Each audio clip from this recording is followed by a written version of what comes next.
Hello, നമ്മൾ ഇന്ന് കുറച്ച് എക്സ്പെൻസീവ് കേക്കായിട്ടാണ് വന്നേക്കുന്നത്, ബ്ലൂബെറി കേക്ക്. അപ്പം ഇതാണ് നമ്മൾ കട്ട് ചെയ്ത് കാണുന്നൊരു പോർഷൻ. ഇങ്ങനെ ആയിരിക്കും ആ കേക്ക്.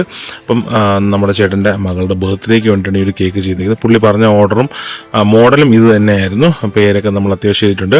അപ്പം നമുക്ക് എന്തായാലും വീഡിയോയിലേക്ക്. ഇപ്പം ആദ്യമേ നമ്മൾ ചെയ്യുന്ന എല്ലാ കേക്കിനും ഉള്ളതുപോലെ ഡ്രൈ ഇൻഗ്രീഡിയൻറ്റ് ഒന്ന് മിക്സ് ചെയ്ത് എടുക്കുകയാണ്. അപ്പം നമ്മൾ മൈദ, ബേക്കിംഗ് പൗഡർ, ബേക്കിംഗ് സോഡ നമ്മൾ മൂന്നും കൂടെ നല്ലതുപോലെ മിക്സ് ചെയ്തെടുക്കുക. 1 കപ്പ് മൈദ, അതിനുള്ള 1 table spoon baking soda, baking powder. Ingredients എല്ലാം ഞാൻ ഡിസ്ക്രിപ്ഷൻ ബോക്സിൽ കൊടുത്തേക്കാം. അപ്പം നമ്മുടെ ഡ്രൈ ഇൻഗ്രീഡിയൻസ് എല്ലാം കൂടെ നല്ലതുപോലെ ഒരു അരിപ്പയിൽ അരിക്കുക. അതെല്ലാം എന്നുണ്ടെങ്കിൽ വിസ്ക് വെച്ച് മിക്സ് ചെയ്തെടുത്താലും മതി. എന്നിട്ട് നമുക്ക് വേണ്ടത് 4 മുട്ടയാണ് നമ്മൾ എടുത്തേക്കുന്നത്. ഇപ്പം ഞാനീ പറഞ്ഞത് 1 kg കേക്കിൻ്റെ മെഷർമെൻ്റാണ് ഈ പറഞ്ഞത്. നിങ്ങൾക്ക് ഡബിൾ എടുത്താൽ 2 kg കേക്കിലേക്കാകും. അപ്പോൾ ഇതിനകത്ത് നമ്മൾ 4 മുട്ട പൊട്ടിച്ചെടുത്തിട്ടുണ്ട്. കാരണം ഇച്ചിരി ചെറിയ മുട്ടയാണെന്നുണ്ടെങ്കിൽ നമുക്ക് 4 എടുക്കാം. ഇച്ചിരി വലിയ മുട്ടയാണെന്നുണ്ടെങ്കിൽ നമുക്ക് 3 തന്നെ ധാരാളം മതിയാവും. ഞാനിവിടെ 4 മുട്ട എടുത്തിട്ടുണ്ട്. അപ്പം നമ്മൾ റൂം ടെമ്പറേച്ചറിലെ മുട്ടയാണ് ഇത് എടുക്കേണ്ടത്. ഫ്രിഡ്ജിൽ വെച്ച് തണുത്ത മുട്ടയൊന്നും എടുക്കരുത്. അതിലേക്ക് നമ്മൾ വാനില എസൻസ് ഒഴിച്ചു കൊടുക്കുന്നുണ്ട്. എന്നിട്ട് നല്ലതുപോലെ ബീറ്റ് ചെയ്ത് നല്ല ഫ്ലഫി ആയിട്ട് എടുക്കാം. എങ്കിൽ മാത്രമേ നമുക്ക് കേക്കിൻ്റെ ആ ഒരു സ്ട്രക്ചർ കിട്ടത്തുള്ളൂ. അപ്പം നമ്മൾ നല്ലതുപോലെ ബീറ്റ് ചെയ്തതിന് ശേഷം നമുക്ക് പൗഡേർഡ് ഷുഗർ 1 കപ്പ്, പൊടിച്ച പഞ്ചസാരയാണ് നമ്മൾ ചേർക്കുന്നത്. ഹോൾ ഷുഗർ 1 കപ്പ് എടുത്തിട്ട് അതിനെ പൗഡറാക്കിയിട്ടാണ് നമ്മൾ ചേർക്കുന്നത്. ചിലർ തിരിച്ചും ചേർക്കും. പൗഡർ ഷുഗർ തന്നെ 1 കപ്പ് ചേർക്കുന്നുണ്ട്. അപ്പോൾ നമ്മൾ അങ്ങനെ എടുക്കുമ്പോൾ ഈ ഒരു ടെക്സ്ചറിൽ കിട്ടും. മുട്ടയും പഞ്ചസാരയും മാത്രം ബീറ്റ് ചെയ്യുമ്പോൾ അത് കഴിഞ്ഞിട്ട് നമുക്ക് ഓയിൽ ഒഴിച്ചു കൊടുക്കാം. നിങ്ങൾക്ക് olive oil or sunflower oil രണ്ടിലേതെങ്കിലും ഒന്ന് നിങ്ങൾക്ക് ഇതിനകത്ത് ആഡ് ചെയ്ത് കൊടുക്കാം. ഞാനിപ്പോൾ 1/2 കപ്പ് സൺഫ്ലവർ ഓയിലാണ് നമ്മളിതിനകത്ത് ആഡ് ചെയ്തത്. അപ്പം ഇത്രയും കൂടെ മിക്സ് ആയി കഴിഞ്ഞാൽ നമുക്ക് ഇനി വരുന്നത് നമ്മുടെ ഡ്രൈ ഇൻഗ്രീഡിയൻറ്റ് മിക്സ് ചെയ്യുക എന്നുള്ളതാണ്. അപ്പോൾ നമുക്കിതിനകത്ത് ഡ്രൈ ഇൻഗ്രീഡിയൻറ്റ് നല്ലതുപോലെ ഇതിനകത്ത് കുറേശ്ശെ ബാച്ചായിട്ട് ഇട്ട് വേണം മിക്സ് ചെയ്യാനായിട്ട്. അപ്പോൾ നമുക്ക് ബീറ്റർ ഉപയോഗിക്കേണ്ടത് നമുക്കിതൊരു നൈഫ് ഉപയോഗിച്ച്, സ്പാച്ചുല നൈഫ് ഉപയോഗിച്ചിട്ട് നമുക്ക് മിക്സ് ചെയ്തെടുക്കാം, കട്ട് ചെയ്ത് ഫോൾഡ് ചെയ്തെടുക്കാം. ബീറ്റർ ഉപയോഗിക്കരുത്. അപ്പോൾ അതാണ് പ്രധാനമായിട്ട് ശ്രദ്ധിക്കേണ്ടത്. അപ്പം നല്ലതുപോലെ ഇതേപോലെ മിക്സാക്കി എടുക്കാം. പിന്നെ നമുക്ക് വേണ്ടത് കുറച്ച് ബട്ടർ മിൽക്കും കൂടെ നമുക്കിതിനകത്ത് ആഡ് ചെയ്യാം. ബട്ടർ മിൽക്ക് ഇല്ല, നിങ്ങൾക്ക് ഇപ്പം ലാക്ടോസിൻ്റെ പ്രശ്നം ഉണ്ടെങ്കിൽ നിങ്ങൾക്ക് നമ്മുടെ ആൽമണ്ട് മിൽക്ക് വേണമെങ്കിൽ നമുക്കിതിനകത്ത് ചേർക്കാം. ഞാനിപ്പോൾ ഇതിനകത്ത് നമ്മൾ നോർമൽ പാല് തന്നെയാണ് ചേർക്കുന്നത്. അതിനകത്ത് ലേശം വിനേഗറും കൂടെ ആഡ് ചെയ്തിട്ട് നമ്മൾ ഇതിൻ്റെ പകുതി പോർഷൻ എടുക്കണം. നമ്മളിത് 2 കിലോ കേക്കിന് വേണ്ടിയിട്ടാണ് ഞാൻ 2 പോർഷൻ ഓരോ kg ആയിട്ടാണ് നമ്മൾ ബേക്ക് ചെയ്യുന്നത്. അപ്പോൾ നമ്മൾ ആ രീതിയിലാണ് ഇത് കൊടുത്തിരിക്കുന്നത്. കുറച്ച് ബട്ടർ മിൽക്ക് നമ്മൾ മാറ്റി വെച്ചിട്ടുണ്ട്. അപ്പം നമ്മളിത് ബട്ടർ മിൽക്ക് ഒഴിച്ച് നമ്മൾ ഒരു 7 ഇഞ്ച് പാനിലേക്ക് ഒഴിച്ച് 45 മിനിറ്റ്സ് ബേക്ക് ചെയ്യുക. ബേക്ക് ചെയ്യുന്ന ടൈമിൽ നമുക്ക് വിപ്പിംഗ് ക്രീം നല്ലപോലെ വിപ്പ് ചെയ്തെടുക്കാം. ഇതൊക്കെ ഞാൻ ഓൾറെഡി നമ്മൾ കഴിഞ്ഞ വീഡിയോയിലൊക്കെ ഇഷ്ടംപോലെ ഞാൻ ചെയ്തിട്ടുണ്ട്. അതുകൊണ്ട് പിന്നെയും കാണിക്കുന്നില്ലെന്നുണ്ട്, ജസ്റ്റ് ആ സ്റ്റെപ്സ് പറഞ്ഞു പോകുന്നതേ ഉള്ളൂ. അപ്പോൾ നമ്മൾ വിപ്പിംഗ് ക്രീമും വിപ്പ് ചെയ്തെടുക്കുക. നല്ല പീക്കായിട്ട് കിട്ടത്തക്ക രീതിയിൽ വിപ്പ് ചെയ്തെടുത്തിട്ടുണ്ട്. എന്നിട്ട് നമ്മൾ കേക്ക് ബേക്കായി റൂം ടെമ്പറേച്ചർ ആയതിനു ശേഷം നമുക്ക് ബോർഡിൽ ശകലം ക്രീം ജാസ്തിയായിട്ട് തേക്കണം. കാരണം ഇത് ട്രാവൽ ചെയ്ത് കൊണ്ടുപോകാനുള്ളതാണ് നമ്മൾ ഇത്രയും ക്രീം തേക്കുന്നത്. അല്ലെങ്കിൽ ഇത്രയും ആവശ്യമില്ല, കൊച്ച് വെച്ചാൽ മതി. അപ്പോൾ നമ്മൾ ഫസ്റ്റ് ലെയർ കേക്ക് നമ്മൾ വെച്ചിട്ട് നമ്മൾ ഇതിൻ്റെ മണ്ടയ്ക്ക് നമ്മുടെ കേക്ക് സോക്കിയാണ്. അപ്പോൾ നമ്മൾ സോക്കിംഗ് സിറപ്പ് ഒഴിച്ചു. ഇതാണ് നമ്മൾ ബ്ലൂബെറി ക്രഷ് എന്ന് പറയുന്നത്. നമ്മളെ വീട്ടിൽ ചെയ്ത് തന്നെയാണ്. ബ്ലൂബെറി മേടിച്ചിട്ട് നമ്മൾ ഒന്ന് ഗ്രൈൻഡ് ചെയ്ത് ഷുഗർ സിറപ്പൊക്കെ ഇട്ടിട്ട്, നിങ്ങളുടെ ഡീറ്റെയിൽ വീഡിയോ വേണമെങ്കിൽ പറഞ്ഞാൽ മതി. കമൻറ്റ് സെക്ഷനിലിട്ട് ഞാൻ ഇത് ബ്ലൂബെറിയുടെ ക്രഷ് ഉണ്ടാക്കുന്ന വീഡിയോ ഇട്ടേക്കാം. അതല്ല, നിങ്ങൾക്ക് റെഡിമെയ്ഡ് ക്രഷ് മേടിക്കാനും കിട്ടും.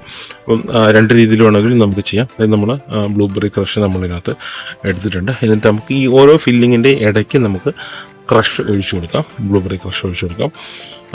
അപ്പം ഇതിനകത്ത് നമ്മൾ ഫസ്റ്റ് ലെയറിലാണ് നമ്മൾ ക്രഷ് ഒഴിച്ചിരിക്കുന്നത്. ഇച്ചിരി വേണമെങ്കിൽ കൂടുതൽ ഒഴിക്കാം. ഞാനിപ്പോൾ ഇത്രയും ഒഴിക്കുന്നുള്ളൂ. അല്ല, മധുരം ഇച്ചിരി ഓവറായിട്ടിരിക്കും. അതുകൊണ്ട് ഇത്രയും മതി. നമ്മൾ സെക്കൻഡ് ലെയർ സ്പഞ്ച് വെച്ച് കൊടുക്കാം. ഇങ്ങനെ നമ്മൾ 3 ലെയർ ആണെന്നുണ്ടെങ്കിൽ 3 ലെയറിൻ്റെ ഇടയ്ക്ക് ഇതേ സെയിം പ്രോസസ്സ് തന്നെ ചെയ്യാം. 4 ലെയർ ആണെന്നുണ്ടെങ്കിൽ 4ൻ്റെയും ഇങ്ങനെ തന്നെ നമുക്ക് ചെയ്താൽ മതി. അപ്പോൾ നമ്മൾ ഏറ്റവും ടോപ്പ് ലെയർ വെച്ചു. ഇനി ഫൈനൽ നമുക്ക് സൈഡൊക്കെ ഒന്ന് ക്രം കോട്ട് ചെയ്യാം. നമ്മൾ ക്രം കോട്ട് ചെയ്തിട്ട് നമുക്ക് പറ്റുവാണെന്നുണ്ടെങ്കിൽ 1 മണിക്കൂറെങ്കിലും ഫ്രിഡ്ജിൽ വെക്കുന്നതായിരിക്കും ഏറ്റവും ബെറ്റർ എന്ന് പറഞ്ഞാൽ. അപ്പോൾ നമ്മൾ സൈഡൊക്കെ ഒന്ന് ക്ലിയർ ചെയ്തതിന് ശേഷം ഏറ്റവും മുകളിലത്തെ ലെയറും കൂടെ ഒന്ന് സോക്ക് ചെയ്തിട്ട് നമുക്ക് ഫൈനലായിട്ട് അതിൻ്റെ ടോപ്പ് വിപ്പിംഗ് ക്രീം വെച്ച് കവർ ചെയ്യാം. നിങ്ങൾക്ക് ഏത് വിപ്പിംഗ് ക്രീം വേണമെങ്കിലും നമുക്ക് ഉപയോഗിക്കാം. നിങ്ങൾക്ക് ട്രോപ്പലൈറ്റോ ചാമ്പ്യനോ അല്ലെങ്കിൽ ഫിയോണോ ഏത് വേണമെങ്കിലും എടുക്കാം. നിങ്ങൾക്ക് ഇഷ്ടമുള്ള ഫ്ലേവർ അനുസരിച്ച് നിങ്ങൾക്ക് മാറ്റിയും തിരിച്ചൊക്കെ എടുക്കുകയാണെന്നും പ്രശ്നമൊന്നുമില്ല. അപ്പോൾ നമ്മളിത് ഫൈനലായിട്ട് ആ ടോപ്പൊക്കെ ഒന്ന് കവർ ചെയ്ത് ഇനി നമുക്കൊന്ന് സൈഡ് എഡ്ജൊക്കെ ഒന്നില്ല വലിയെടുക്കണം. അപ്പം ക്രം കോട്ട് നമ്മൾ നേരത്തെ പറഞ്ഞ ഒരു അറ്റ്ലീസ്റ്റ് 1 മണിക്കൂറെങ്കിലും നമുക്ക് ഫ്രിഡ്ജിൽ വെക്കണം. കാരണം നമുക്ക് ഈ ഒരു കേക്ക് ചെയ്യാൻ നമുക്ക് മാക്സിമം സമയം ഉണ്ടായിരുന്നു. അപ്പം കുഴപ്പമൊന്നുമില്ല, നമുക്ക് സാവകാശം ചെയ്യാം. ഏറ്റവും നമ്മൾ ക്രം കോട്ട് ചെയ്ത് ഫ്രിഡ്ജിൽ വെച്ചിട്ട് നമ്മൾ പുറത്തെടുത്തതിന് ശേഷം നമ്മൾ ലൈറ്റ് ഓഫ് വൈറ്റ് കളറാണ് നമ്മൾ കൊടുക്കാനായിട്ട് പ്ലാൻ ചെയ്യുന്നത്. വീഡിയോയ്ക്ക് ഇത്രയും കളറും ജാസ്തിയായിട്ട് കാണുന്നു എന്നുള്ളതേ ഉള്ളൂ, പക്ഷേ നമുക്ക് കറക്റ്റായിട്ട് കളർ ഷെയ്ഡ് കിട്ടി. അപ്പോൾ നമുക്ക് ഇനി ഒന്ന് ലാസ്റ്റ് ഒന്ന് ഫൈനൽ ചെയ്ത് നമ്മൾ കേക്ക് ഷേപ്പ് ചെയ്തെടുക്കുക, അതാണ് പ്രധാനമായിട്ട് വരുന്നത്. കാരണം നമ്മളതൊരു ക്ലംസി ആയിട്ടുള്ള ഇമേജ് അല്ല നമുക്ക് കൊടുക്കേണ്ടത്, കുറച്ച് ക്ലീൻ ഷാർപ്പ് ആണ് നമുക്ക് എഡ്ജ് വരേണ്ടത്. എന്നിട്ട് നമുക്കിത് ഇച്ചിരി വിപ്പിംഗ് ക്രീമിൽ കുറച്ച് ബ്ലൂ കളർ മിക്സ് ചെയ്തിട്ട് ഇതേപോലെ സൈഡിൽ നിന്ന് ഇങ്ങനെ വരച്ചു കൊടുക്കുക. കണ്ട ഇതേപോലെ ഒന്ന് ഒരു സ്പൂൺ കൊണ്ടോ അല്ലെങ്കിൽ നിങ്ങൾക്ക് പാലറ്റ് നൈഫ്, ചെറിയ പാലറ്റ് നൈഫ് കിട്ടുവാണെങ്കിൽ അതുകൊണ്ട് വരച്ചു കൊടുത്താൽ മതി. ഇല്ലാന്നുണ്ടെങ്കിൽ സ്പൂൺ വെച്ച് ഇങ്ങനെ ചരിച്ചൊന്ന് ചെയ്ത് കൊടുത്താൽ. അങ്ങനെ നമ്മളിത് ബാക്കിയുള്ള ബ്ലൂബെറി നമ്മൾ എടുത്ത് വെച്ചിട്ടുണ്ട്. ഈ ബ്ലൂബെറി ഒന്ന് വാഷ് ചെയ്തിട്ട് നമുക്ക് ഡ്രൈ ആക്കിയതിന് ശേഷം ഈ മുകളിൽ നമ്മുടെ ഈ കേക്കിൻ്റെ ഒരു ഹാഫ് മൂൺ ഷേപ്പിൽ ഒന്ന് വെച്ച് കൊടുക്കുക. ഇതിൻ്റെ കൂട്ടത്തിൽ ഒരു ബ്ലാക്ക് കറണ്ടും കൂടെ പറഞ്ഞിരുന്നു, ബ്ലാക്ക് ബെറിയും കൂടെ പറഞ്ഞു. ബ്ലാക്ക് കറണ്ടല്ല, ബ്ലാക്ക് ബെറി പറഞ്ഞു. നമുക്ക് ബ്ലാക്ക് ബെറി കിട്ടിയില്ല, അതുകൊണ്ട് വെറും ബ്ലൂബെറി മാത്രം വെച്ച് അഡ്ജസ്റ്റ് ചെയ്യാനേ പറ്റുള്ളൂ. അപ്പം ഡെക്കറേഷൻ പോർഷനൊക്കെ നമ്മുടെ ചിഹ്നമാണ് ചെയ്യുന്നത്. അപ്പം അതാണ് 2 കൈ നിങ്ങൾ കാണുന്നത്. കേക്ക് ബേക്കിംഗ് നമ്മളാണെങ്കിലും ഡെക്കറേഷൻ സൈഡ് വരുമ്പോൾ നമ്മൾ ചിഹ്നം കൂടെ വിളിക്കാറുണ്ട്. പിന്നെ നമ്മൾ ഇത് ഇലയെ വെച്ച് ഡെക്കറേറ്റ് ചെയ്യുന്നുണ്ട്. നമ്മൾ നാരകത്തിൻ്റെ ഇല അല്ലെങ്കിൽ എഡിബിളായിട്ടുള്ള എന്ത് ലീഫ് ആണെങ്കിലും നമുക്ക് യൂസ് ചെയ്യാം. എന്നിട്ട് നമ്മൾ ഇലയൊക്കെ വെച്ച് ടോപ്പിൽ ജസ്റ്റ് ഹാപ്പി ബർത്ത്ഡേ എന്ന ടോപ്പർ മാത്രം ഫ്ലാറ്റ് ആയിട്ടിരുന്നു, കുത്തി നിറത്തില്ല, ഫ്ലാറ്റ് ആയിരുന്നു. അപ്പോൾ ഇതാണ് നമ്മുടെ കേക്കിൻ്റെ ഒരു ഫൈനൽ ലുക്ക് എന്ന് പറയുന്നത്. ഇതൊരു ഇലയൊക്കെ സൈഡിൽ ഇരിപ്പുണ്ട്. ഓക്കെ, അപ്പോൾ ഇതാണ് നമ്മുടെ കേക്കിൻ്റെ ഫൈനൽ ലുക്ക്. പിന്നെ പേര് എഴുതുന്നത് നമ്മൾ സൈഡിലാണ് പേര് എഴുതുന്നത്. മോളുടെ പേര് അഡോണൈ എന്ന് വിളിക്കും, ADONA അതാണ് സ്പെല്ലിങ് വരുന്നത്. അപ്പോൾ നമ്മൾ ജസ്റ്റ് പേര് മാത്രം സൈഡിൽ, പേര് എഴുതാൻ അത്ര അങ്ങോട്ട് ഇതായില്ല, പക്ഷെ എന്നാലും ഓക്കെയാണ്. നമ്മൾ അഡ്ജസ്റ്റ് ചെയ്ത് പേരൊക്കെ എഴുതി. കേക്കിൻ്റെ ടോപ്പ് ഇത്രയേ ഉള്ളൂ, ഫൈനൽ ലുക്ക് ഇതാണ്. ഇത് നമ്മുടെ അവിടെ ചെന്നിട്ടുള്ള ബർത്ത്ഡേ സെലിബ്രേഷൻ ചേട്ടനായിട്ട് വീഡിയോ ആണ്. അപ്പോൾ നിങ്ങൾക്ക് വേണമെന്നുണ്ടെങ്കിൽ കാണാം. ഇത്രയൊക്കെയാണ് നമ്മളെ ബ്ലൂബെറി കേക്കിൻ്റെ വിശേഷങ്ങൾ എന്ന് പറയുന്നത്.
ഇത്രയും കാര്യത്തിൽ നമ്മൾ ബ്ലൂബെറി കേക്കിൻ്റെയും ബർത്ത്ഡേ വിശേഷങ്ങൾ അവസാനം നമ്മൾ ഫുഡൊക്കെ കഴിഞ്ഞ് ഹാപ്പി ആയിട്ട് പിരിഞ്ഞു.